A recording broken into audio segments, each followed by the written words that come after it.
نحمده ونصلي على رسوله الكريم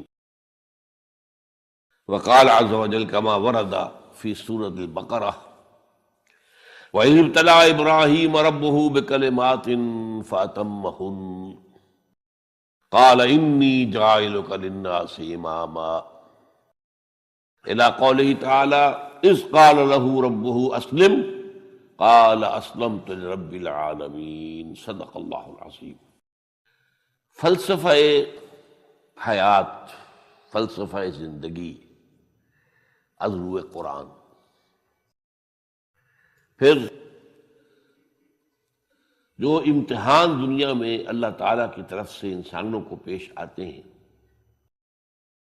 ان کے بڑے بڑے مواقع اور بڑے بڑے ان میں امتحانات کون سے ہیں، اور ان کی ایک مکمل کامل پوری طرح کامیاب شخصیت حضرت ابراہیم علیہ السلام۔ یہ امتحانات کڑے کون کون سے امتحان ہیں جن سے انسان گزرتا ہے، جس کا میں نے کہا ہے کامل مرقع ہے حضرت ابراہیم علیہ السلام کی شخصیت، ان کی زندگی۔ سب سے پہلا انسان کا امتحان جو ہے اس کے عقل کا، شعور کا، اس کے فہم کا، اس کی فطرت کا، اس کی جبلت کا۔ وہ کیا ہے؟ اس دنیا میں آنکھیں کھولنے کے بعد اللہ تعالیٰ پر ایمان لاتا ہے یا نہیں؟ اللہ کو پہچانتا ہے کہ نہیں؟ میرا خالق کون؟ میرا مالک کون؟ میرا پیدا کرنے والا کون؟ کون میرا محبوب ہے؟ کون میرا مقصود ہے؟ کون میرا مطلوب ہے؟ کون میرا حاکم ہے؟ کون میرا آقا ہے؟ کون ہے قانون دینے والا؟ کون ہے ہدایت دینے والا؟ یہ پہچان لینا عقل و فطرت کا پہلا امتحان ہے جس سے انسان گزرتا ہے۔ اور ظاہر بات، یہ امتحان جتنا کسی ماحول میں گمراہی، شرک، کفر کے تہ برتہ اندھیرے ہوں گے، اتنا ہی امتحان سخت ہوگا۔ آپ مسلمانوں کے ماحول میں رہ رہے ہیں تو ٹھیک ہے، مسلمان بھی اب دنیا پرست بن گئے ہیں، یا جو بھی آپ کہیں، حقیقی مسلمان تو دیکھنے کو نہیں ملتا، پھر بھی بہرحال اسلام تو ہے نا یہاں۔ کسی نہ کسی دیکھ کو تو چیز کو تو اللہ یاد آ جاتا ہے، کبھی نہ کبھی تو کسی کی بات ہی دل میں اتر جاتی ہے۔ کوئی اللہ کا بندہ جو ہے خلوص و اخلاص سے کہتا ہے بات، اور وہ آپ کے دل میں اتر گئی۔ آپ ایسے معاشرے کا تصور کیجیے جہاں سرے سے ہدایت ہے ہی نہیں، کفر ہی کفر ہے، شرک ہی شرک ہے، باطل ہی باطل ہے۔ اس میں ایک شخص آنکھ کھولے اور پھر وہاں وہ خالق حقیقی کو پہچان لے، یہ ہے سب سے بڑی کامیابی۔ آپ کو معلوم ہے قرآن مجید میں سورہ انعام میں پورا قصہ بیان ہوا ہے۔ جس ماحول میں کہ حضرت ابراہیم نے آنکھ کھولی ہے، وہ ماحول کون سا ہے؟ ہر طرح کا شرک وہاں پر انتہائی درجے میں موجود تھا۔ سورج اور چاند اور ستاروں کی پرستش، بتوں کی پرستش، اور سیاسی شرک۔ بادشاہ کہتا تھا میں خدا ہوں، نمرود جو دعویٰ تھا فرعون کا وہی اس کا تھا۔ کہیں سے کوئی توحید، کوئی اللہ کی بات، کوئی نیکی کی بات، کہیں کوئی روشنی، کوئی کرن اس معاشرے میں تھی؟ اس معاشرے میں خالص اللہ نے جو فطرت سلیم عطا کی تھی اور جو عقل سلیم عطا کیا تھا، اس کی روشنی میں سفر کرتے ہوئے ان تمام معبودوں کا انکار کر کے انی وجہت وجہی للذی فطر السماوات والارض حنیفا وانا من المشرکین، میں تمہارے ان معبودوں کو نہیں مانتا، میں ان کی نفی کرتا ہوں، ان سب کا باغی ہوں، یہ سب گمراہی ہے۔ میں نے اپنا رخ کر لیا ہے ہر طرف سے یکسو ہو کر اس ہستی کی طرف جو آسمان اور زمین کی خالق ہے۔ سورج کا بنانے والا، میں سورج کو نہیں پوچھتا، سورج کے بنانے والے کو پوچھتا ہوں۔ میں چاند کا پجاری نہیں ہوں، چاند کے خالق کا پجاری ہوں۔ یہ ستاروں کا میں پجاری نہیں ہوں، ستاروں کے پیدا کرنے والوں کا، والے کا میں پجاری ہوں۔ کائنات کا نہیں ہوں، کائنات کے خالق کا۔ انی وجہت وجہی للذی فطر السماوات والارض حنیفا وما انا من المشرکین۔ یہ پہلا امتحان ہے۔ دیکھیے اپنے اوپر قیاس نہ کیجیے. آپ کو جو اللہ نے پیدا کیا مسلمانوں کے گھر میں، آپ کے ایک کان میں پیدا ہوتے ہی اذان کہہ دی گئی، دوسرے میں اقامت کہہ دی گئی. آخر کہیں نہ کہیں تو کوئی اثر اس کا ہوتا ہوگا نا، تبھی تو، ورنہ یہ بے مقصد تو کام نہیں ہے. حضور سے مسنون ہے یہ. کیا پتہ ہمارے تحت الشعور کی کون سی ٹیپ جو ہے وہ اس وقت چل رہی ہو اور اس کے اوپر جو ہے یہ نقش ہو گئے، کچھ نہیں کہہ سکتے. لیکن وہاں جو کچھ بھی نہیں تھا، کفری کفر، سیاسی شرک، مذہبی شرک، ستارہ پرستی کا شرک، بت پرستی کا شرک. اس میں ایک نوجوان، سلیم الفطرت نوجوان، اس نے ان تمام سے رخ موڑ کر ایک اللہ کی ہستی کی طرف. اب آپ سوچئے دوسرا امتحان آتا ہے. اب حق پر پہنچ تو گئے، حق پر کھڑے رہنا آسان نہیں ہے، اس کے لیے امتحانات آئیں گے. الف لام میم احسب الناس ان یترکوا ان یقولوا آمنا وهم لا یفتنون وَلَقَدْ فَتَنَّا الَّذِينَ مِن قَبْلِهِمْ فَلَيَعْلَمَنَّ اللَّهُ الَّذِينَ صَدَقُوا وَلَيَعْلَمَنَّ الْكَاذِبِينَ.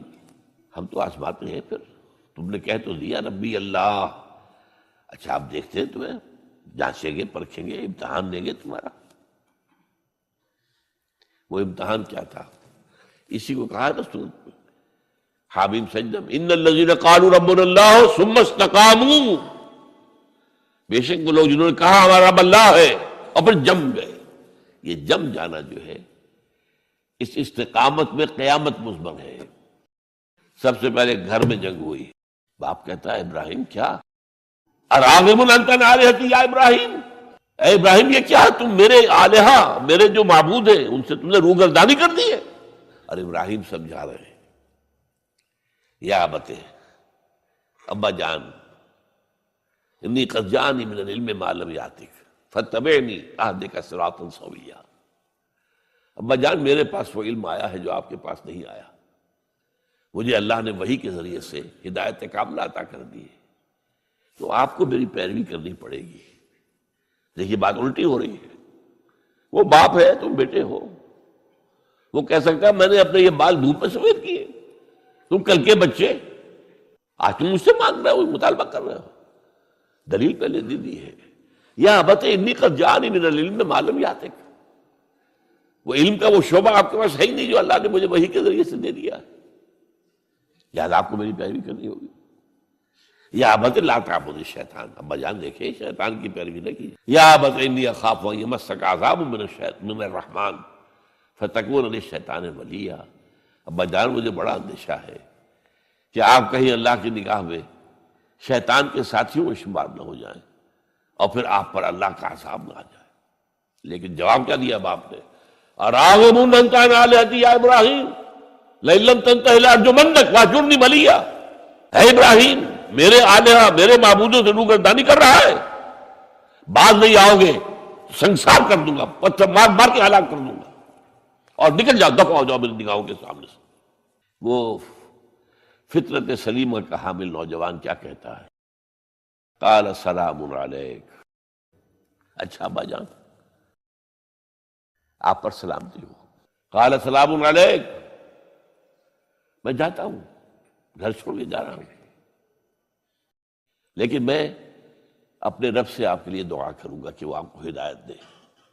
وہ مجھ پر بڑا مہربان ہے، مجھے امید ہے کہ وہ میری اس دعا کو رد نہیں کرے. اب اس سے ذرا آگے بات بڑھی. ابراہیم سوچتے ہیں کہ ان لوگوں کے اوپر کوئی تیشہ زوردار مارنا ہوگا، یہ جاگنے کو تیار نہیں ہے. میں ان سے کہتا ہوں تو ہاں کہتے ہیں، ہاں ٹھیک تو کہہ رہے ہو تم، لیکن نہیں بھائی یہ ہمارے آباء و اجداد کا دین ہے، اس پہ چلے آ رہے ہیں، کیسے چھوڑ دیں ہم؟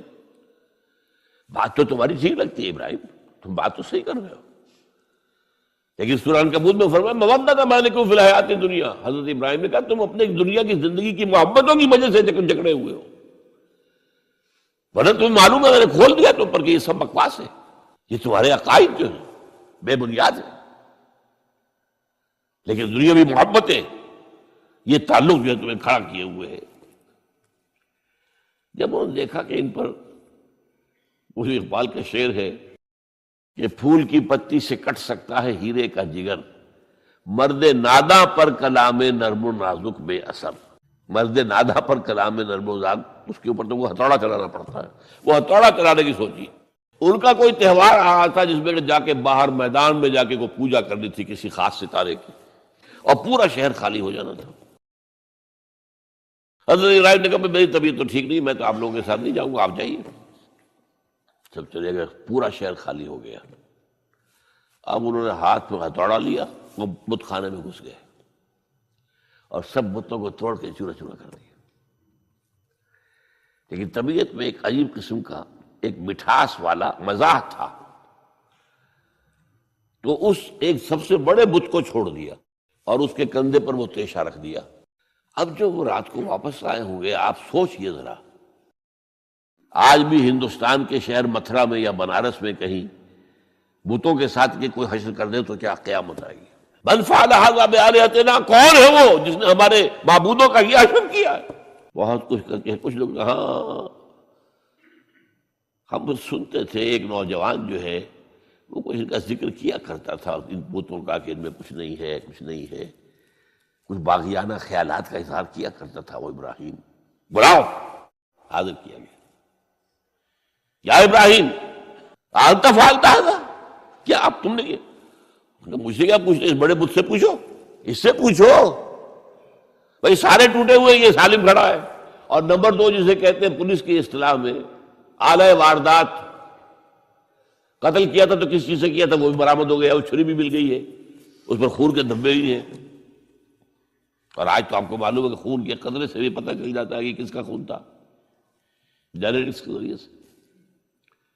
تو اس نے کیا ہوگا کہ ابراہیم وقل کے ناخن لو، ان سے پوچھے یہ بات کرتے کوئی؟ اف لکم، تف ہے تم پر، تم پوچھتے ہو ان کو جو بات تک نہیں کر سکتے، جو اپنا دفاع نہیں کر سکتے، جو اپنے آپ کو بچا نہیں سکتے۔ ایک عام انسان بھی دفاع کرتا ہے اپنا۔ فرجعوا الی انفسہم، اب انہوں نے اپنے اندر دلوں کی طرف دھیان کر کے سوچا کہ واقعی ابراہیم صحیح کہتا ہے، لیکن پھر لوٹے، پھر وہ عصبیت، پھر وہ آباء و اجداد کے ساتھ تعلق، پھر وہ معاشرتی نظام۔ انہوں نے کہا بس اس کو قتل کرو، اب اس کو ختم کر دو۔ یہ اس کو فیس کرنا، آپ سوچ لیجیے یہ کتنے بڑے امتحان کی بات تھی، کتنے بڑے جگر کی بات تھی۔ اچھا چونکہ وہاں نظام بھی تھا، بادشاہ کے دربار میں حاضری ہو گئی۔ ابراہیم ہم نے سنا تم ہمارے سوا کسی کو خدا مانتے ہو؟ جی ہاں۔ کون ہے وہ خدا؟ فرمایا میرا رب وہ ہے جو زندہ رکھتا ہے اور مارتا ہے، ربی الذی یحیی و یمیت۔ قال انا احیی و امیت، میں بھی زندہ رکھتا ہوں اور مارتا ہوں۔ فوراً جو ہے حکم دیا، جیل خانے سے 2 قیدیوں کو بلایا، ایک کی گردن اسی وقت مار دی، دیکھو میں نے مروا دیا کہ نہیں، ہے نہیں میرے پاس اختیار، اور ایک کا جاؤ اسے چھوڑ دیا۔ تو میں خدا ہوا کہ نہیں؟ حضرت ابراہیم نے سمجھ لیا کہ اب یہ جس قسم کی کچھ بحثی میں آگے آئے، یہاں بھی کوئی ہتھوڑا چلانا پڑے گا۔ فرمایا فإن اللہ یاتی بالشمس من المشرق فأت بہا من المغرب، میرا رب وہ ہے جو مشرق سے نکالتا ہے سورج کو، تم خدا ہو تو ذرا مغرب سے نکال کے دکھاؤ۔ فبہت الذی کفر، تو وہ جو کافر تھا مبہوت ہو کر اب کیا کہیں، آئے بائیں شائیں، فبہت الذی کفر۔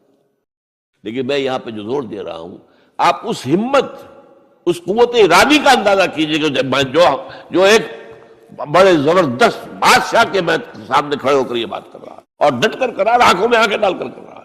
ان الذین قالوا ربنا اللہ ثم استقاموا تتنزل علیہم الملائکۃ الا تخافوا ولا تحزنوا وابشروا بالجنۃ التی کنتم توعدون۔ یہ کیفیت۔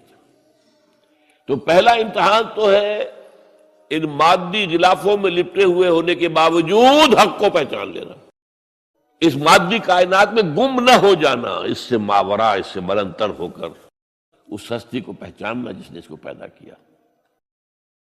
انی وجہت وجہی للذی فطر السماوات والارض حنیفا ما انا من المشرکین، پھر اس پر قائم رہنا اور بڑے سے بڑا رزق لینا۔ آپ نے گھر سے نکال دیا، ٹھیک ہے چل جا رہا ہوں۔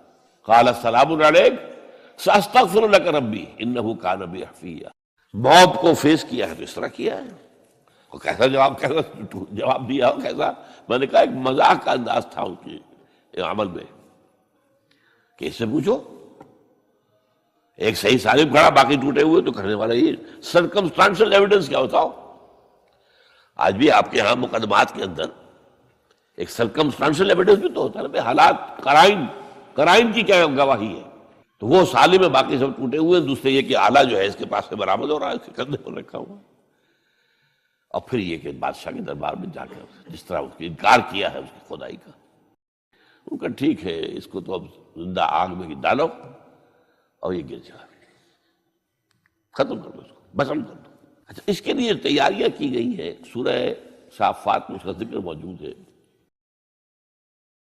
تو اب حضرت ابراہیم دیکھ رہے ہیں کہ میرے لیے آگ کا الاؤ تیار ہو رہا ہے بہت بڑا، ایک اوپر مچان بنائی گئی ہے جہاں سے کہ ان کو پھینکنا ہے آگ میں، سب ہو رہا ہے۔ وہ سب یہ کس لیے کر رہے تھے؟ یہ نوجوان کے ہوش ٹھکانے آ جائیں گے جب آگ دیکھے گا سامنے، ابھی تو کوئی آیا نہیں نا امتحان اس پر۔ اسی لیے قرآن میں آیا ہے کہ ہم نے ان کو ناکام کر دیا جنہوں نے کہ یہ آزمائش ڈالی تھی۔ حضرت ابراہیم کود گئے، اقبال کہتا ہے بے خطر کود پڑا آتش نمرود میں عشق، عقل ہے محو تماشائے لبے بام ابھی۔ دیکھیے یہ دو عقلیں ہیں، یہ سمجھ لیجیے، ایک عقل وہ ہے جو پہچان لے، ایک عقل وہ ہے جو آگے چلنے سے روکے۔ دیکھو دماغ ٹھیک نہیں تمہارا، کیا کر رہے ہو؟ اپنی جان سے کھیل رہے ہو، جان سے چلے جاؤ گے۔ تو عقل جو ہے ایک معنی میں وہ حقیقت کو پہچاننے میں مددگار ہے، اگرچہ منزل تک نہیں پہنچا سکتی۔ لوگ حیران رہے ہیں، لیکن اللہ نے اس آگ کو گل و گلزار بنا دیا۔ قلنا یا نار کونی بردا وسلام علی ابراہیم۔ اب آیا چوتھا امتحان کہہ لیجیے اس کو، یہ رسولوں کے باب میں اللہ کا قاعدہ ہے، اس قوم کی طرف کسی رسول کو بھیجیں، اگر وہ قتل کرنے پر آمادہ ہو جائے رسول کو تو پھر وہاں سے ہجرت کی اجازت ہوتی ہے۔ تو یہ اب معاملہ آ گیا وطن کو چھوڑنے کا، لہذا ہجرت کی۔ اب ان قال انی ذاہب الی ربی سیہدین، ٹھیک ہے، تم لوگوں کا حال یہ ہے، میں نے تمہیں ہر طرح سمجھایا، نرم بھی سمجھایا، گرم بھی سمجھایا، تمہارے اوپر ہتھوڑے بھی برسائے اور پھول بھی برسائے، تم کسی طرح ماننے والے نہیں ہو، اب تم میری جان کے دشمن بن گئے ہو، تو ٹھیک ہے پھر میں جاتا ہوں۔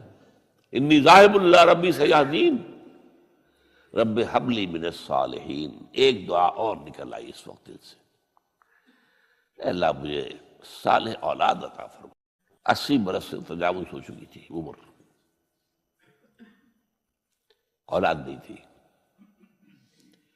آپ کے اپنے خاندان سے تھیں جو اہلیہ تھی سارہ رضی اللہ تعالی عنہ، بانجھ نہیں ہے، اولاد نہیں ہوئی، اللہ کی مرضی ہے۔ بہرحال حضرت ابراہیم کے ساتھ ہجرت کرنے والوں میں حضرت سارہ بھی تھی آپ کی اہلیہ، حضرت لوط بھی تھے آپ کے بھتیجے، اور حضرت لوط کی اہلیہ بھی تھی۔ یہ اہلیہ جو ہے لوط کی، یہ مومنہ تھی، یہ ساتھ انہوں نے ہجرت کی ہے۔ بعد میں جب انہیں اللہ تعالیٰ کے حکم سے حضرت ابراہیم نے بھیج دیا سدوم اور عامورہ کی بستیوں کی طرف، تو وہاں شاید معلوم ہوتا کوئی اور شادی کی ہے، وہ کافرہ رہی، اور اس نے جو ہے حضرت لوط کے ساتھ جو ہے خیانت کا معاملہ کیا، وہ ایک علیحدہ معاملہ ہے۔ بہرحال اس وقت جو دعا کی رب ہب لی من الصالحین، اس کے جواب میں اللہ نے فوراً، ہم نے اسے ایک غلام فبشرناہ بغلام حلیم، ہم نے انہیں بشارت دے دی ایک بہت ہی بردبار، حلیم الطبع، متحمل مزاج بیٹے کی۔ یہ اسماعیل کی تعریف ہے، نوٹ کر لیجیے گا۔ دوسرے بیٹے ہوئے حضرت سارہ کے بعد میں، ان کو کہا گیا ہے غلام علیم عالم۔ حضرت اسماعیل کے لیے کہا گیا ہے غلام حلیم، بہت بڑے حلیم، متحمل مزاج، بہت بادشاہ۔ اس کا بھی تھوڑی سی داستان بیان کر دوں۔ حضرت سارہ کہاں کے یہاں اولاد نہیں تھی، حضرت ابراہیم ہجرت کر کے آئے تھے، کہاں سے پیدا کہاں ہوئے تھے؟ شہر یہ جو عراق کا اس وقت کا سب سے بڑا شہر تھا، صدر مقام تھا، وہاں پیدا ہوئے تھے۔ وہاں سے ہجرت کر کے کہاں آئے؟ شام میں علاقہ، خاص طور پر فلسطین کا جو ہے کنعان، یہاں آ کر آپ نے ڈیرا اپنا جما لیا. اور اس کے قریب میں ہی دو بستیاں تھیں جہاں پر کہ وہ سوڈومی والا معاملہ جو ہے آپ کو معلوم ہے، بدترین جو ہے گندگی تھی ان کے اندر، جہاں حضرت لوط علیہ السلام کو بھیجا. پھر انہوں نے ایک سفر کیا مصر کا. اس کی وجہ بھی سمجھ لیجئے، مصر میں اس وقت جو خاندان حکمران تھا وہ عرب تھا اصلا، وہ مصری نہیں تھے، وہ فرائضہ نہیں تھے، وہ مصر کے تھے، عرب سے آ کر لوگوں نے قبضہ کیا تھا. تو حضرت ابراہیم وہاں گئے، وہاں ان کی بڑی پذیرائی ہوئی. پھر اس شخص نے جو ہے اپنی بیٹی ہاجرہ یہ خدمت میں پیش کی. یہ ہاجرہ کنیز نہیں تھی، یہ اصل میں یہودیوں نے مشہور کر دیا ہے. یہودی کہتے ہیں کہ اصل بیوی تو تھی حضرت سارہ، اور سارہ کے ہاں اولاد بعد میں ہوئی ہے، وہ ہے اسحاق. اسحاق کے بیٹے ہیں یعقوب، یعقوب کی اولاد ہم ہیں، تو اصل تو ابراہیم کی اولاد ہم ہیں. ہاجرہ جو ہے تو کنیز تھی، لونڈی تھی، لہذا اس کی وہ عزت ہی نہیں. اسماعیل تو وہ عزت ہی نہیں، اسماعیل کا وہ مقام ہی نہیں. یہ یہودیوں کا قول ہے. لیکن وہ اصل میں کنیز نہیں تھی، وہ بیٹی تھی، شہزادی تھی. بہرحال لیکن جب حضرت سارہ نے دیکھا کہ میرے ہاں تو اولاد نہیں ہو رہی، تو حضرت ابراہیم سے کہا کہ میں آپ ہاجرہ کے ساتھ آپ جو ہے زر و شوقت معاملہ قائم کر لیجئے، تو اللہ آپ کو ان کے ذریعے سے اولاد دے دے. مجھے تو امید نہیں ہے کہ میرے ہاں اولاد ہو. تو اس پر حضرت ابراہیم نے ان کے ساتھ وہ رشتہ قائم کیا، اور اللہ نے اسماعیل جیسا بیٹا دے دیا. اب اللہ تعالیٰ نے حکم دیا ہاجرہ اور اپنے اس بیٹے کو لے جاؤ اور جاؤ وہاں بواد غیر ذی زرع، جاؤ وہاں حجاز کی اس وادی کے اندر، وادی غیر ذی زرع، وہاں ان کو چھوڑ دو. اب یہ امتحان دیکھیے، توکل کا امتحان. حضرت ابراہیم لے آئے، کوئی متنفس نہیں، کوئی گھاس تک پیدا نہیں ہو رہی. کوئی درخت کا ہونا تو اور بڑی بات ہے کہ کہیں کھجور کا درخت ہو یا کوئی اور درخت بھی نہیں. پانی نہیں، پانی کا ایک مشکیزہ تھا ابراہیم کے پاس، وہ چھوڑ دیا. کچھ کھجوریں تھیں وہ دے دی اور چلے. حاجرہ پوچھتی ہمیں کس کے بعد سارے چھوڑ کے جا رہے ہیں؟ کہنے لگے اللہ کے. یہ ہے توکل، اللہ کا حکم ہے. دعائیں مانگ مانگ کر رب ہب لی من الصالحین فبشرناہ بغلام حلیم. اب وہ بچہ آتے رہتے تھے، چکر لگاتے تھے. فلما بلغ معه السعی، جب وہ بچہ اسماعیل ان کے ساتھ بھاگنے دوڑنے کے قابل ہو گیا، کاموں میں ہاتھ بٹا رہا ہے، 13 برس کی عمر ہو گئی ہے، نوجوان. اب اندازہ کیجئے 100 برس کی عمر، بوڑھا آدمی، اولاد اب تک ہوئی نہیں تھی. یہ ایک اولاد مانگ مانگ کر دعا سے اللہ سے لی ہے. اب آخری امتحانات، اس سے آگے کوئی امتحان نہیں ہے. اس بوڑھے شخص کی نخل تمنا ہری ہو رہی تھی اپنے بیٹے کو دیکھ کر. فلما بلغ معه السعی قال یا بنی انی اری فی المنام انی اذبحک فانظر ماذا تری. کہتے ہیں حضرت ابراہیم بیٹے، میں مسلسل دیکھ رہا ہوں خواب میں کہ میں تمہیں ذبح کر رہا ہوں، تو دیکھو غور کرو تمہاری رائے کیا ہے. نبی کا خواب بھی وہی ہوتا ہے، اس میں کوئی شیطنت جو ہے، کوئی شیاطین جن و انس کی کوئی مداخلت نہیں ہو سکتی. پھر یہ کہ پے بپے 3 دن یا بنی انی اری فی المنام انی اذبحک فانظر ماذا تری. اب جواب سنیے، وہ حلیم، یا ابت افعل ما تؤمر ستجدنی انشاءاللہ من الصابرین. ابا جان کر گزریے جو آپ کو حکم ہو رہا ہے. تومر ابرتا نہیں، تومر حکم ہو رہا ہے. جب 3 دفعہ آپ کو یہ حکم ہو گیا اللہ کی طرف سے تو پھر دیر کاہے پہ. یا ابت افعل ما تؤمر ستجدنی انشاءاللہ من الصابرین. آپ مجھے انشاءاللہ صابر پائیں گے. یہ وہ صابر اور حلیم ہونے کی شان ہے، جان دینے کے لیے تیار. اب یہاں بھی دیکھیے کہ یہودیوں نے اتنی تحریفیں کی ہیں. وہ ذبیح اللہ حضرت اسحاق کو کہتے ہیں. یہ بعد میں حضرت اسحاق پیدا ہوئے، 13 سال بعد، 100 برس کی جب عمر تھی حضرت ابراہیم کی تب ہوئے. اب وہ کہتے ہیں کہ ذبیح اللہ جو ہے وہ اسحاق ہے. اسماعیل تھے۔ مروا پہاڑی جو مروا اور یہ موریا، وہاں پر بھی انہوں نے ایک پہاڑی کا نام رکھ دیا مروا، وہ کہتے ہیں یہاں پر اسحاق کو ابراہیم نے ذبح کرنے کی کوشش کی، سب بکواس۔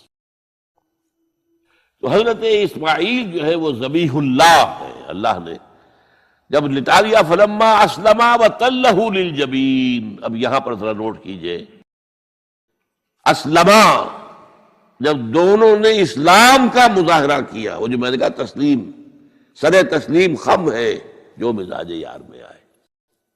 بوڑھا باپ چھری لے کر تیار ہو گیا ہے اور جوان بیٹا گردن ڈال کر بس صرف ایک احتیاط کی ہے کہ پیشانی کے بل لٹایا ہے تاکہ چہرہ سامنے نہ رہے، چھری چلاتے ہوئے چہرہ میں اوندے لہو للجبین، پیشانی کے بل انہوں نے لٹا دیا اور پھر چھری چلائی۔ لیکن اللہ نے پکار کر کہا یا ابراہیم قد صدقت الرؤیا انا کذالک نجزی المحسنین، اے ابراہیم بس تم نے اپنا خواب پورا کر دیا، جس کا امتحان لیا جا رہا تھا وہ فیل نہیں ہوا، ممتحن کو بس کرنی پڑی ہے، اللہ کو بس بس بس۔ ان ھذا لہو البلاء المبین، اے ابراہیم واقعتاً یہ بہت بڑی آزمائش تھی، اس میں تم پورے اتر گئے ہو۔ یہ میں نے آپ کے سامنے زندگی کا جو پورا ایک نقشہ ہے ابراہیم کا، ہر قدم پر امتحان، ہر قدم پر امتحان، ایک سے ایک کڑا امتحان، ایک سے ایک بڑا امتحان، اور آخری امتحان یہ تھا ان ھذا لہو البلاء المبین۔ جب ممتحن یہ کہتے بھائی بات تم بہت مشکل، پرچہ واقعی میں نے بہت مشکل سیٹ کیا تھا، کمال ہے تم نے بہت عمدہ حل کیا، تو اس سے بڑی شاباش کیا ہوگی؟ یہ قربانی جو ہے اس کو پھر ہمیشہ کے لیے اب سنت ابراہیم کے طور پر جا باقی رکھا گیا۔ عین اس وقت جنت سے ایک میڑا ان کی جگہ آ گیا، حضرت اسماعیل کو کوئی قدم نہیں پہنچی، کچھ بھی نہیں، میڑا ذبح ہو گیا۔ اور وہ قربانی ہے جو آج پوری دنیا میں اس وقت سے لے کر ترکنا علیہ فی الآخرین، ہم نے اس کی یہ یاد ہے، یہ قربانیاں جو آپ دیں گے یہ کیا ہے؟ حضور سے پوچھا گیا ما ھذی الاضاحی یا رسول اللہ، اے اللہ کے رسول یہ اضاحی کیا ہے، یہ کیا ہے، یہ جو ہم قربانیاں دیتے ہیں کیا ہے؟ قال سنت ابیکم ابراہیم، یہ تمہارے باپ ابراہیم کی سنت ہے۔ اس کو زندہ رکھا ہے اللہ نے، ان کے اس امتحان کی کامیابی کو اس کا جشن منایا جا رہا ہے، ہر سال لاکھوں کا کروڑوں جانور جو ہے اللہ کے نام پر ذبح ہو رہے ہیں۔ یہ وہ اسماعیل کی قربانی کا جو ہے یہ جشن ہے جو منایا جا رہا ہے۔ اب حضرت ابراہیم کو اللہ تعالیٰ نے ایک نیا پروجیکٹ دے دیا، ٹاسک، اسائنمنٹ، وہ یہ کہ یہ جو بیت اللہ ہے اس کی تعمیر اصلاً کی تھی حضرت آدم نے علیہ الصلوۃ والسلام۔ چنانچہ سورہ آل عمران میں فرمایا گیا ان اول بیت وضع للناس للذی بمکہ مبارکا وہدی للعالمین، پہلا گھر جو بنایا گیا لوگوں کے لیے وہ ہے کہ جو مکے میں ہے۔ لوگوں کے لیے کیا مانی؟ اللہ کی عبادت کے لیے، توحید کے مرکز کے طور پر۔ ظاہر بات ہے حضرت آدم اللہ کے نبی تھے تو کوئی نہ کوئی نماز کی شکل تو تھی نا ان کے ہاں بھی، ہمارے ہاں بھی ہے۔ انہوں نے یہ گھر بنایا، اس کے بعد سیلابوں میں اور بہت عرصہ گزرنے کے بعد، کیونکہ اس کے بعد جو زیادہ رہا معاملہ انبیاء کا، نبوت کا، وہ رہا ارض فلسطین سے متعلق رہا۔ آپ کو معلوم ہے حضرت اسماعیل کے بعد سے لے کر حضور تک کوئی نبی رسول عرب میں تو آئے نہیں، لہذا یہ ہے کہ یہ جو ہے یہ گھر یہ اس کے بعد جو ہے عرصے تک چونکہ پڑا رہا، حضرت آدم کے بعد پھر سیلاب کی وجہ سے بہہ گیا، عمارت اوپر کی رہ گئی، ختم ہو گئی، بہہ گئی، بنیادیں رہ گئی تھی۔ اس لیے کہ یہ جو حضرات وہاں جاتے ہیں ان کے علم میں ہے کہ اصل میں جو طائف ہے اونچائی پر ہے، پہاڑی مقام ہے، سید افزا مقام ہے، بارش جب ہوتی ہے تو اس کا پانی جو آتا ہے وہ سیل کہلاتا ہے، وہ مکے سے ہو کر گزرتا ہے، جنت المالا کی طرف سے ڈھلوان ہے، پانی یہاں سے گزرتا ہے۔ اور یہ مکہ جو ہے کعبہ یہ عین یوں سمجھیے کہ ایک پیالے کے عین نیچے جو ہے باٹم میں وہاں پر یہ کھڑا ہوا ہے، چاروں طرف پہاڑ ہے، تو سیلاب کی راہ گزر تھی یہ، تو اس وجہ سے یہاں سے وہ پھر حضرت آدم کا بنایا ہوا گھر جو ہے وہ ختم ہو گیا۔ اب اس کے بعد وَإِذْ بَوَّأْنَا لِإِبْرَاهِيمَ مَكَانَ الْبَيْتِ، جبکہ ہم نے ابراہیم کے لیے نشاندہی کر دی اس گھر کی جگہ کی کہ لو ابراہیم، یہ جہاں تمہارے ہم نے اولاد کو یہاں آباد کروایا تھا، ربنا انی اسکنت من ذریتی بواد غیر ذی زرع عند بیتک المحرم، اب اس گھر کی تعمیر کرو۔ چنانچہ یہ سورہ حج کے 2 رکوعوں کے اندر معاملہ آتا ہے۔ وَإِذْ بَوَّأْنَا لِإِبْرَاهِيمَ مَكَانَ الْبَيْتِ أَلَّا تُشْرِكْ بِي شَيْئًا وَطَهِّرْ بَيْتِيَ لِلطَّائِفِينَ وَالْقَائِمِينَ وَالرُّكَّعِ السُّجُودِ۔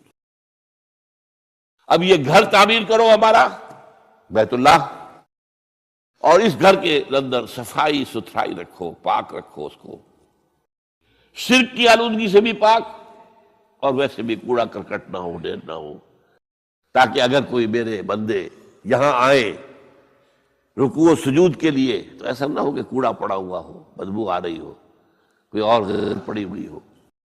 جب یہاں کھڑے ہو، یہاں اعتکاف کریں، عاکفین، چونکہ اس میں سورہ بقرہ میں جو ہے 2 کا ذکر ہے، وَعَهِدْنَا إِلَىٰ إِبْرَاهِيمَ وَإِسْمَاعِيلَ أَن طَهِّرَا بَيْتِيَ لِلطَّائِفِينَ وَالْعَاكِفِينَ وَالرُّكَّعِ السُّجُودِ۔ باپ بیٹے دونوں کو حکم دیا جا رہا ہے۔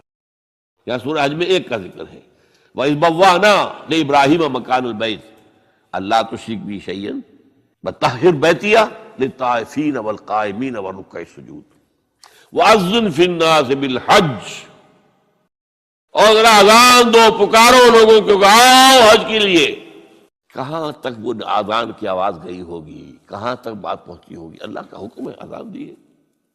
اذن فی الناس بالحج یاتوک رجالا وعلی کل ضامر یاتین من کل فج عمیق لیشہدوا منافع لہم۔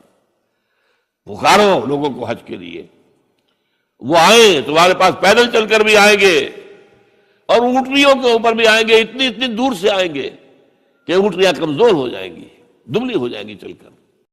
وہ آئیں گے تاکہ وہ دیکھیں اللہ تعالیٰ نے کیا کیا روحانی برکات اس جگہ رکھی ہوئی ہے۔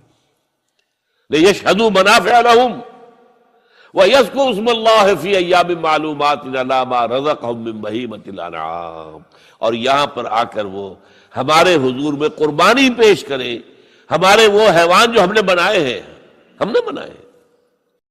ان کو پیش کریں، ان کا خون بہائیں، نہر کریں ان کا، اور پھر فَكُلُوا مِنْهَا وَأَطْعِمُوا الْبَائِسَ الْفَقِيرَ، پھر اس قربانی میں سے خود بھی کھاؤ اور جو فقیر ہے، مساکین ہے، ان کو بھی دو اور بانٹو۔ یہ ہے وہاں سے جو حج چلا ہے، اور وہ چل رہا ہے آج تک، اللہ کا شکر ہے۔ حج میں وقفہ نہیں آیا۔ ایک زمانہ تھا بدامنی کا، تھوڑا سا جس زمانے میں آ کر فاطمیوں نے حملہ کیا ہے اور یہاں سے حجر اسود بھی نکال کر لے گئے ہیں، اور تھوڑے عرصے کے لیے انہوں نے اپنی خلافت بھی قائم کی ہے مصر کے اندر، لیکن یہ کہ عام طور پر یہ کہ سلسلہ چلا آ رہا اللہ کے فضل و کرم سے۔ 30 لاکھ آدمی حج کر رہا ہے۔ یاتو کا رجالن، اب رجالن تو کوئی بھی نہیں آتا ہوگا، اب تو کاروں میں آتے ہیں، بسوں میں آتے ہیں، بڑے بڑے ٹرکوں میں آتے ہیں، بڑے اور ہوائی جہازوں سے آتے ہیں، لیکن یہ کہ یاتو کا رجالن وعلی کل ضامر یاتین من کل فج عمیق لیشہدوا منافع لہم، یہاں آ کر منفعت، نفع کی چیزیں۔ بہرحال وَإِذْ بَوَّأْنَا لِإِبْرَاهِيمَ مَكَانَ الْبَيْتِ أَلَّا تُشْرِكْ بِي شَيْئًا وَطَهِّرْ بَيْتِيَ لِلطَّائِفِينَ وَالْقَائِمِينَ وَالرُّكَّعِ السُّجُودِ وَأَذِّنْ فِي النَّاسِ بِالْحَجِّ يَأْتُوكَ رِجَالًا وَعَلَىٰ كُلِّ ضَامِرٍ يَأْتِينَ مِن كُلِّ فَجٍّ عَمِيقٍ لِيَشْهَدُوا مَنَافِعَ لَهُمْ وَلِيَذْكُرُوا اسْمَ اللَّهِ عَلَىٰ مَا رَزَقَهُمْ فِي أَيَّامٍ مَّعْلُومَاتٍ عَلَىٰ مَا رَزَقَهُم مِّن بَهِيمَةِ الْأَنْعَامِ۔ تو یہ حج کا نظام ہے، جس کو کہ پھر اس کی فرضیت کا حکم وہ ہے جو سورہ آل عمران میں آیا ہے، ان اول بیت وضع للناس للذی ببکہ، اس کی میں نے وضاحت کر دی آپ کے سامنے۔ وہ کیا ہے؟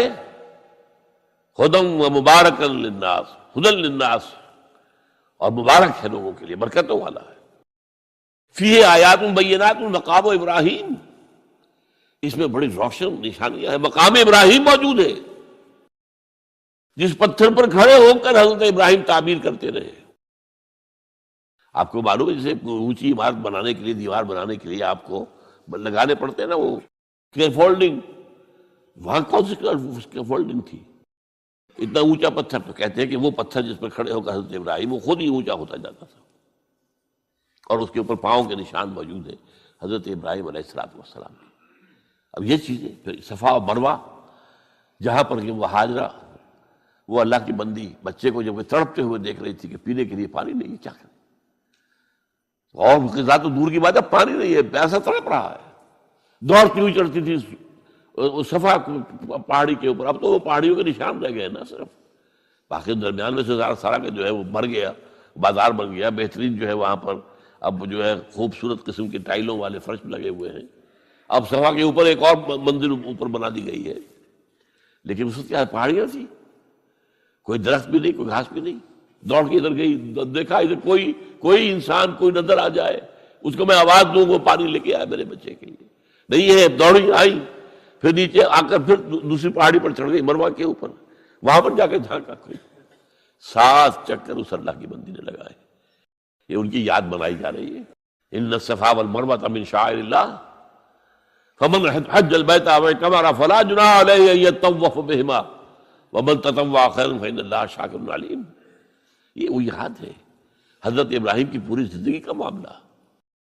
یہ جو شیطانوں کو پتھر مارے جا رہے ہیں، جب حضرت اسماعیل کو لے کر نکلے ہیں حضرت ابراہیم ذبح کرنے کے لیے، تو شیطان نے 3 جگہ پر آ کر انہیں روکا، کیا کر رہے ہو، کہاں جا رہے ہو، غلط کام کر رہے ہو، اور انہوں نے کنکر ماری، اس سے دفع ہو جاؤ۔ وہاں پر وہ جو 3 نشان ہیں، وہ جو رمی جمرات ہو، یہ سب کیا ہے حضرت ابراہیم کی ایک وہ کامل زندگی، امتحان والی زندگی جو میں نے آپ کے سامنے رکھا ہے۔ یہ اس کے مختلف ادوار، اس کے مختلف مواقع، اس کے جو ٹرننگ پوائنٹس ہیں، ان کو اللہ تعالیٰ نے اس میں محفوظ کر دیا قیامت تک کے لیے۔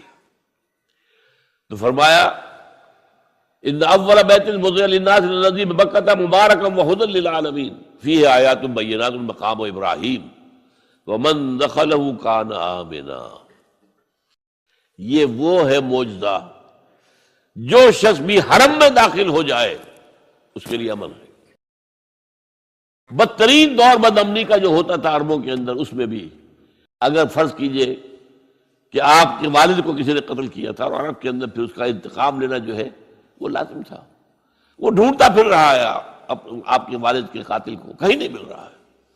اب اسے نظر آ گیا حرم کے اندر وہ ہے، وہاں وہ کچھ نہیں کہے گا، اسے کچھ نہیں کہے گا، یہ امن کی جگہ، دار الامن ہے۔ وہذا البلد الامین لا اقسم بہذا البلد، یہ ہذا البلد جو ہے مکہ بلد الامین ہے، تو امن والا، من دخلہ کان آمنا وَلِلَّهِ عَلَى النَّاسِ حِجُّ الْبَيْتِ مَنِ اسْتَطَاعَ إِلَيْهِ سَبِيلًا، اور اللہ کی طرف سے لوگوں پر ایک ذمہ داری ہے، بوجھ ہے کہ وہ اس کے گھر کا حج کرے، جو بھی اس کے لیے استطاعت رکھتا ہو سفر کی۔ اگر اس کے پاس سفر کا خرچہ موجود ہے، اور جو غیر حاضر رہے گا، پچھلے دنوں میں تو 4 مہینے لگتے تھے، اب تو 40 دن عام طور پر ہے، اور جو ہوائی جہازوں سے جاتے ہیں وہ تو 8-10 دن کے اندر حج کر کے واپس بھی آ جاتے ہیں۔ لیکن یہ ہے کہ پہلے جاتے تھے، اور پہلے تو یہ ہوتا تھا کہ جو چلا گیا سمجھیے اس کا واپس آ جانا جو ہے وہ ایک نئی زندگی ہے، کیونکہ بدامنی ہوتی تھی وہاں پر جو ہے، جب تک یہ سعودی حکومت نہیں بنی تھی تو وہاں بدامنی تھی، حاجیوں کے قافلے لوٹ لیے جاتے تھے، حاجی قتل ہو جاتے تھے۔ انہوں نے آ کر کم سے کم یہ کیا کہ امن و امان قائم کیا، اسلامی سزائیں رائج کی۔ جس بستی کے پاس قتل ہوا ہے، اگر وہاں کے لوگوں کو سب کو جمع کر لیتے تھے، سارے بڑے چودھری لوگ، یا تو تم تلاش کر کے بتا دو کون قاتل ہے، ورنہ تم سب کو قتل کر دیا جائے گا، تو وہ قاتل حاضر کر دیتے تھے۔ اب کون قتل کرے گا؟ اب یہ اس طریقے اسلامی سزاؤں کا معاملہ تو یہ ہے۔ تو اس حوالے سے اب وہاں پر امن ہے، بالکل کوئی چوری چکاری بھی نہیں۔ البتہ ہمارے اب بہت سے لوگ جو وہاں پر ورکرز، مزدوروں کی حیثیت سے آ کر رہ گئے ہیں، وہ کرتے ہیں کام، غلط کام کرتے ہیں، ورنہ وہاں نہ چوری تھی، نہ کچھ نہیں تھا، کچھ نہیں تھا، بالکل نہیں تھا۔ سن 62 کے تک کا دور میں دیکھ کر آیا، کچھ نہیں تھا۔ بلکہ ہمارے جو معلم تھے انہوں نے ایک خاص وقت میں کہا کہ بھائی اب ذرا خیال کر لینا، اپنے بٹوے وغیرہ سنبھال کے رکھنا، اب یمنی آ گئے ہیں، فیہ حرامی، وہ اس میں چور کو حرامی کہتے ہیں، یعنی حرام خور، تو فیہ عقیل عطاس ان کا نام تھا، فیہ حرامی، ان کے یمنیوں کے اندر چور ہیں، تو ذرا اب خیال رکھنا اپنی جیبوں کا، اس سے پہلے جب تک وہ ابھی نہیں آ کوئی یہ جو حج ہے، اب اس کے بارے میں چند منٹ رہ گئے، اس کی خاص بات آپ نوٹ کیجئے۔ دیکھیے اسلام کے 5 ارکان ہیں جو ہم نے پڑھے حدیث کے دوران۔ ایک کا تعلق عقیدے سے، کلمہ شہادت، 4 عبادات ہیں، نماز، روزہ، حج اور زکوٰۃ۔ ان میں ایک فرق یہ ہے کہ 2 عبادتیں وہ ہیں کہ جو ہر مسلمان پر فرض ہے، پیسے والا ہو، بھوکا ہو، خلاش ہو، نماز تو پڑھنی ہے، روزہ تو رکھنا ہی رکھنا ہے۔ البتہ 2 وہ ہیں جو صاحب ثروت لوگ، اگر آپ صاحب نصاب ہیں تو زکوٰۃ دیں گے، ورنہ تو نہیں۔ اور یہ کہ حج بھی آپ کریں گے اگر آپ کے اندر استطاعت ہے کہ آپ اپنی غیر حاضری کے وقت کے لیے بھی اپنے گھر والوں کے پاس چھوڑ کر جائیں، ان کے لیے، نان نفقے کے لیے، تب وہ فرض ہوگا، ورنہ فرض نہیں۔ اچھا، ایک اعتبار سے کیا ہے کہ نماز اور زکوٰۃ کا تو بے پناہ ذکر ہے، بار بار ہے، بار بار ہے، بار بار ہے، بار بار ہے۔ حج کا صرف 3 مقامات پر ذکر ہے، 2 رکوع ہے سورہ حج کے، 2 رکوع ہے سورہ بقرہ کے، اور 3-4 آیتیں جو ہیں جو ابھی میں نے آپ کو پڑھ کر سنائی ہیں، یہ سورہ آل عمران کی۔ اور جو صوم ہے اس کا تو پورا کا پورا ذکر ایک رکوع میں، وہ پچھلے دنوں ہم تفصیل کے ساتھ اس کا مطالعہ کر چکے ہیں، 6 آیات اور سارا اس کے اندر معاملہ آ گیا۔ ان 2 کے ساتھ 2 عیدیں جوڑ دی گئی، ان دونوں کی جو ایک طرح سے حیثیت کچھ نماز اور زکوٰۃ کے مقابلے میں کچھ کم پڑتی نظر آئی، تو ہماری 2 عیدیں، عید الفطر رمضان کے ساتھ اور عید الاضحیٰ حج کے ساتھ۔ اور اس میں خاص بات نوٹ کیجئے، حج وہ عبادت ہے جو ایک مقام پر ہوتا ہے، ساری دنیا میں تو نہیں ہو سکتا۔ وہاں تو ساری دنیا سے لوگ چل کر آئیں گے تو حج کریں گے، وہاں آنا پڑے گا۔ وہاں لیشہدوا منافع لہم، آئے پیدل آئے، اونٹنیوں پر آئے، جہازوں پر آئے، جیسے بھی آئے، جہاں آئے۔ اس کے اندر یہ کیا ہے کہ اس کا ایک جو رکن تھا قربانی، اسے وسعت دے دی گئی پوری دنیا میں۔ حج وہاں، قربانی ہم یہاں کر رہے ہیں۔ حج تو یہاں نہیں ہو سکتا، یہ قربانی کے ذریعے سے اس کی ایک برکت کو، اس کی ایک شان کو، اس کی ایک کیفیت کو جو ہے، اس کو گویا کہ یونیورسلائز کر دیا گیا پوری دنیا میں، جہاں بھی مسلمان ہیں قربانی دے۔ سنت ابیکم ابراہیم، تمہارے باپ ابراہیم کا طریقہ ہے، اس نے اپنے بیٹے کو قربانی کرنے کے لیے تیار ہو گیا تھا۔ تم یاد کرو، اب یہاں میں اس لیے ذکر کر رہا ہوں اس کا کہ اس وقت اگرچہ یہ بات ہوئی ہے کہ جس قدر زور پہلے تھا قربانی پر اسلام کے اندر، اسلامی نظام میں، اسلام میں آ کر اتنا نہیں رہا ہے،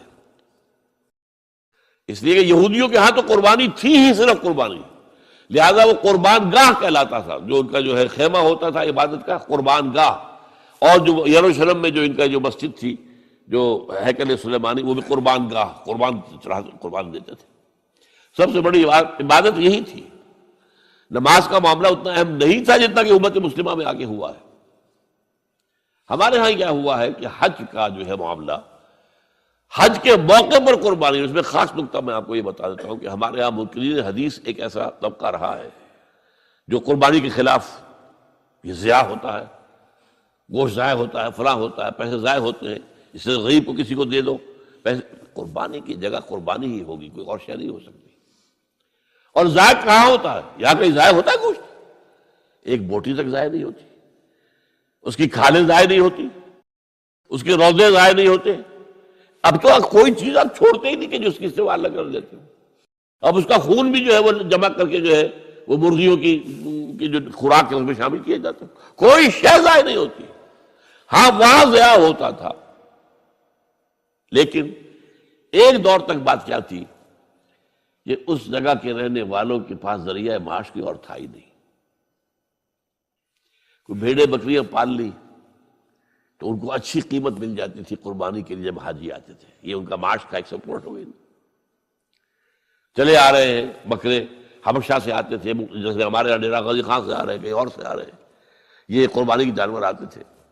پھر یہ کہ وہاں کے لوگ جو ہے وہ اس قربانی کے گوشت کو سکھا کر پورا سال کھاتے تھے۔ ان کے پاس تھا کیا؟ یہ اللہ تللے تو نہیں تھے جو آج ہیں، یہ تیل کی دولت ہے جس کی وجہ سے جو ان کے یہاں عظیم انقلاب آ گیا ہے وہ آپ کو معلوم ہے. لیکن یہ تو 100 سال کے اندر اندر کی بات ہے. اس سے پہلے کیا تھا؟ یہاں کچھ بھی نہیں تھا. حاجی ہی جا کے صدقہ خیرات بھی کرتے تھے وہاں پر. حاجی ہی جو ہے وہ قربانی بکرا خرید رہے ہیں تو وہاں کے لوگوں کو نفع ہو رہا ہے نا. پھر وہ گوشت کتنا کھا جائے گا حاجی؟ وہ تو ظاہر بات ہے وہی کھاتے تھے. وہ کھڑے رہتے تھے. میں نے خود سن 62 کے اندر دیکھا ہے کہ کھڑے رہتے تھے بدو لوگ آ کر، اور جو بھی جانور دیکھا اس کو فوراً جو ہے وہ لے گئے. وہ تو زیادہ ہم لوگ جو کرتے تھے وہ جلدی سے اس کی وہ کھال اتروائی اور کلیجی نکال کے لا کے جو ہے وہ اس کو بھون کر کھا لیا اپنے کیمپ کے اندر. اور اس وقت تک یہ تھا کہ مینا کے اندر کیمپ بھی ایسے ہوتے تھے، کھلے کھلے جگہ، بڑے جو ہے جو گوشت پک رہے ہیں اور کھا رہے ہیں. اب تو وہاں جگہ ہوا ہے ہی نہیں سرے سے. نہ معلوم کتنی چوڑا کرتے جا رہے ہیں. کئی پہاڑ کاٹ دیے تاکہ یہ مینا کی وادی چوڑی ہو جائے اور چوڑی ہو جائے اور چوڑی ہو جائے. لیکن وہ تو ظاہر بات ہے کہ اب جو بڑھتا جا رہا تعداد کا معاملہ. لیکن یہ کہ یہ بالکل بکواس تھی کہ کوئی ضائع ہوتا. ضائع کہاں ہوتا؟ ضائع وہاں ہوتا تھا. اس لیے اس کو وہ کہتا تھا غلام احمد پرویزی کہ وہاں جائز ہے. بھئی وہاں تو تم جو جس کو جائز کہہ رہے ہو تو ضائع ہونے کا تو اگر معاملہ تھا تو وہاں تھا. آپ کو یاد ہوگا یہ افغان جہاد جب ہو رہا تھا تو پورے بڑے 747 جہاز بھر کر قربانی کے گوشت کے آتے تھے یہاں افغانستان میں مجاہدین کے لیے. اور وہاں اور جو یہاں پہ جو ان کے وہ تھے مہاجرین تھے ان کے لیے پورے ان کے جو جہاز بھر کر آتے تھے. اتنا گوشت وہاں ہوتا. تو اس اعتبار سے لیکن اصل میں کیا کیا ہے اب وہاں قربانی جو ہے وہ صرف ایک قسم کا حج کرنے والے کا فرض ہے. حج 3 طرح کا ہے: افراد، قران اور تمتع. افراد یہ ہے کہ آپ نے حج کا احرام باندھا، اب وہاں جا کر آپ کوئی تمتع نہیں کریں گے، یعنی کوئی عمرہ نہیں کریں گے، وہی وہ احرام باندھے رکھیں گے. 8 ذی الحجہ تک جائیں گے، اس کے بعد مکے جائیں گے، وہاں سے منا اور عرفات آ کر پھر واپس آ کر جو ہے یہ افراد کہلاتا ہے. اس کے اوپر قربانی فرض نہیں ہے. قران یہ کہلاتا ہے کہ آپ گئے، آپ نے عمرہ کر لیا لیکن احرام نہیں کھولا، وہی احرام چلتا رہا یہاں تک کہ آپ پھر 8 ذی الحجہ کو وہاں سے نکلے اور پھر سارے مناسک ادا کر کے پھر آ کر آپ نے کھولا. اس پہ بھی قربانی فرض نہیں ہے. ہاں جنہوں نے تمتع کیا، تمتع اسے کہتے ہیں کہ ایک ہی سفر میں آپ دونوں مزے لوٹ رہے ہیں. پچھلے زمانے میں کیا تھا؟ حج کے لیے علیحدہ سفر، عمرے کے لیے علیحدہ سفر. وہاں یہ نہیں تھا. یہ تو حضور صلی اللہ علیہ وسلم نے پھر آسانی پیدا کی ہے. اس لیے کہ ایک دور میں تو حج جو ہے بس عرب کے لوگ ہی آتے ہوں گے نا صرف، اور کہاں سے کوئی آتا ہوگا. لیکن حضور صلی اللہ علیہ وسلم کی تو معلوم تھا کہ امت کہاں سے کہاں پہنچے گی. انڈونیشیا کے آخری جزیرے سے چل کر لوگ آئیں گے اور امریکہ کے مغربی ساحل سے بھی چل کر آئیں گے.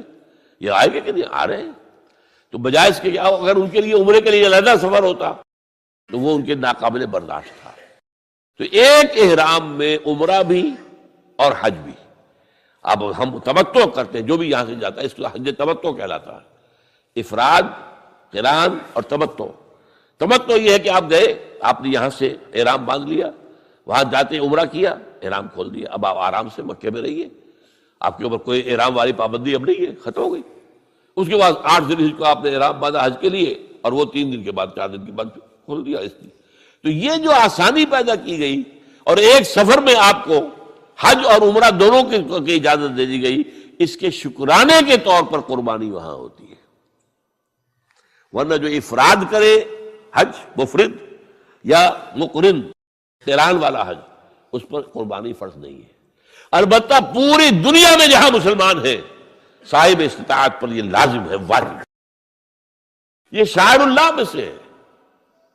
وَالْبُدْنَ جَعَلْنَاهَا لَكُم مِّن شَعَائِرِ اللَّهِ لَكُمْ فِيهَا خَيْرٌ فَاذْكُرُوا اسْمَ اللَّهِ عَلَيْهَا صَوَافَ فَإِذَا وَجَبَتْ جُنُوبُهَا فَكُلُوا مِنْهَا وَأَطْعِمُوا الْقَانِعَ وَالْمُعْتَرَّ. یہ جو قربانی کے اونٹ ہیں، وہاں تو قربانی کے زیادہ اونٹ ہوتے تھے اس وقت حضور کے زمانے میں. یہ تو اللہ کے شاعر میں سے ہے. کعبہ اللہ کا شاعرہ ہے.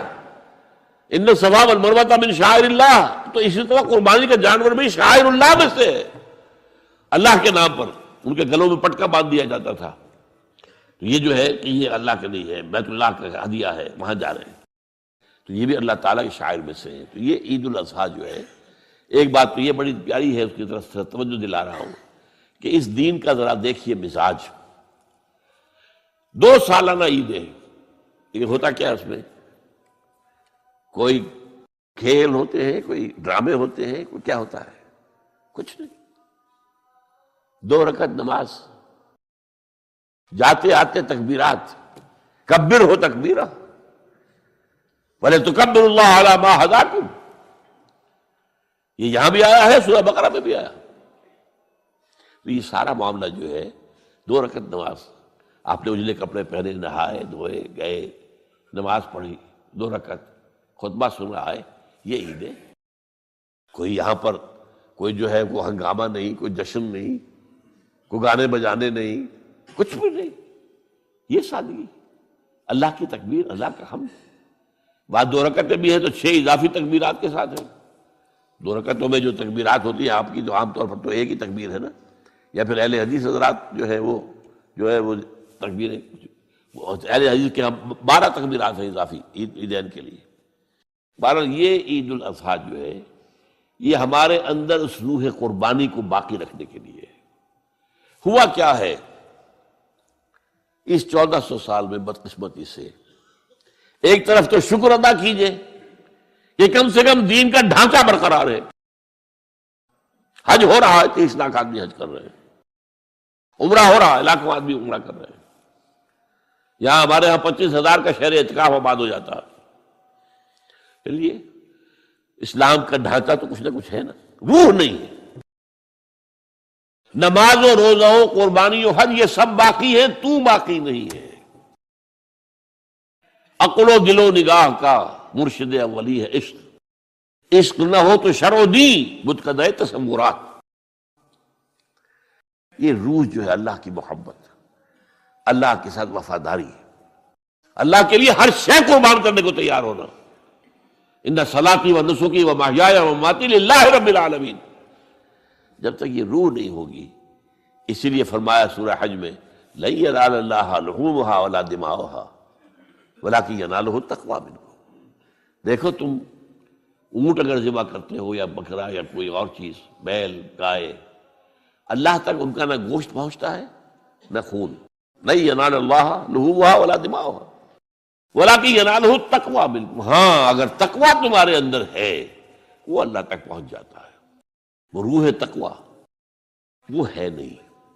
ایسا بھی ہوگا کوئی بہت بڑے سیٹ ہوں گے، وہ کوئی 50,000 کا میڑا خرید کر اور پھر اس نے جو ہے وہ اس کو مہندی لگا رکھی ہے اور رنگ لگا رکھے ہیں اور ریشمی چادریں ڈالی ہوئی ہیں اور لے کر پھر دکھا رہے ہیں کہ اس شان کی قربانی ہم دیں گے. یہ تو سب دکھاوا ہے. اگر وہ اس میں وہ روح نہیں ہے تو کچھ نہیں ہے، دینے کی اس کی کوئی قدر و قیمت ہی نہیں. تو اللہ تعالی ہمیں ان عبادات کے اندر اصل روح جو ہے وہ پیدا کرنے کی توفیق عطا فرمائے. اور اللہ تعالیٰ جن کو بھی حج کی توفیق دے ان کو بھی جو حج مبرور ہو. اس لیے کہ کہا گیا ہے یہ کہ چند افعال ایسے ہیں کہ جن سے گزشتہ زندگی کے سارے گناہ معاف ہو جاتے ہیں. ایک کیا ہے؟ ایک شخص کفر سے اسلام میں آئے. اب ظاہر بات ہے اسلام لانے سے پہلے کہ اس کی زندگی جو ہے کفر کی، شرک کی جو بھی تھی معاف ہو گئی، بات صاف ہو گئی. نمبر 2 حج مبرور، وہ حج جو اللہ کے یہاں قبول ہو جائے. لیکن وہ حج کون سا ہوگا؟ حلال کی کمائی سے کیا گیا، اس میں ساری شرائط ملحوظ رکھی گئی. فلا رفث ولا فسوق ولا جدال فی الحج. نہ لڑائی جھگڑا ہو نہ کوئی اور ہو. آپس میں جھگڑتے ہیں وہاں پر. ٹیکسی کی ہے 5 آدمیوں نے، اب آپ کو معلوم ہے کہ پچھلی سیٹ پر 3 میں جو درمیان میں بیٹھا ہوا ہے وہ تو ایسے جیسے کہ اونٹ کے کوہان پر بیٹھا ہوا ہے. تو وہ لڑتے ہیں کہ اب مجھے باری دو. یہ ساری چیزیں جو ہے یہ اگر وہ روح تقویٰ ہے تو پھر نہیں ہوتی. آپ اپنے بھائی کو اپنے اوپر ترجیح دیجیے اور اس میں اپنے ایثار کیجیے، آپ اپنے لیے اللہ تعالیٰ کے ہاں اجر و ثواب زیادہ بنا لیں گے. تو اس حوالے سے حج کو کہا گیا حج مبرور کہ کوئی شخص جو ہے اگر حج ایسا کر لے، ایسا پاک و صاف، تو وہ پھر ایسے ہو کر آتا ہے کہ جیسے کہ اس نے ابھی وہ اس کی ولادت ہوئی ہے، اس کا پچھلا پوری زندگی کا حساب کتاب صاف ہو جاتا ہے. لیکن اگر وہ کمائی کیا جو ہے حلال کی نہیں ہے تو اس کے لیے بھی حدیث سن لیجیے. حضور نے نقشہ کھینچا ہے کہ ایک شخص ہے حج کے لیے آیا ہے، دور سے آیا ہے، اشغث اغبرا یطیل سفرا، بڑا لمبا سفر کر کے آیا ہے، بال غبار آلود ہے، کیونکہ وہ ہوائی جہاز سے تو آتے نہیں تھے، وہ تو اونٹ کے اوپر سفر کر کے آتے تھے، تو اندازہ کیجیے کیا ان کا حلیہ بن جاتا ہوگا۔ نہاتے بھی نہیں تھے، مبادا کوئی بال ٹوٹ جائے، احرام کے اندر تو بال بھی توڑنا آپ کے لیے جائز نہیں ہے، تو اس لیے وہ نہانے کے سے بھی رکے رہتے تھے۔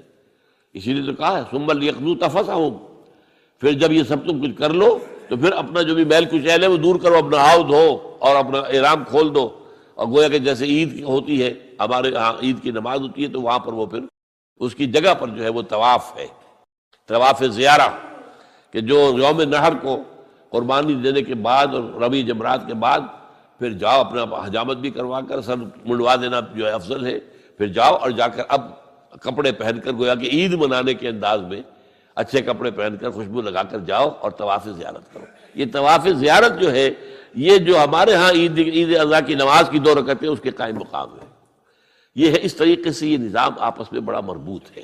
اقول قولی ھذا واستغفر اللہ لی ولکم ولسائر المسلمین والمسلمات۔